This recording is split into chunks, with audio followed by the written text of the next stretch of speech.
So this is something I wrote called Coco, and it's subtitled An Open Letter to a Woman I Wish I Knew. Sometimes, when I find it hard to sleep at night or am in some state of solitude, my mind drifts back to you. I heard you were a passionate woman with a spark for life that was certainly a fearsome thing to behold.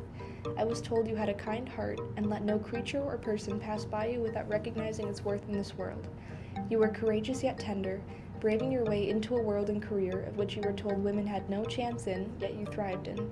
You fell in love and raised a family in one of the most tumultuous times in our history. When he died, you faced a heartbreak that nearly killed you, and were tasked with holding together a crumbling family while fighting your own addiction. Even when everything in this world threatened to crush you, you bore this weight and stood tall. And as much as I love hearing these stories, I fear that's all you'll ever be to me, just a collection of distant stories. I had been so young that the only memories I have tried so desperately to hang on to will always feel incomplete. I remember you showing me your record player as we sat on the floor with your collection sprawled out around us. I remember shag carpets and a doorway with curtain beads and how it was something that always fascinated me.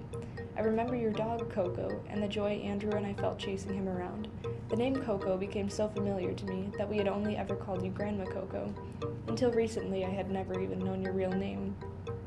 Sometimes, when I think about these stories I've heard and my own fragmented memories, I can't help but wonder what life would have been like if you had just stayed a bit longer. Would you have been the woman to attend each one of our concerts, birthdays, and graduations? Would we have jokes between the two of us that only we would understand? Would you have consoled me during my first heartbreak, or at least offered some sage advice as to a high school relationship's irrelevance? You had been through so much in life, in comparison, you'd probably think I have things pretty easy, and I suppose I would agree. I just wish, if even for the sake of one more memory, I could have known you a little bit more. Would you have scoffed like so many others when you heard what I wanted to do in my life? Would you have seen a part of yourself in me as another woman venturing into the unknown? As a child, I was told you loved me, but with who I have become today, would you even like me?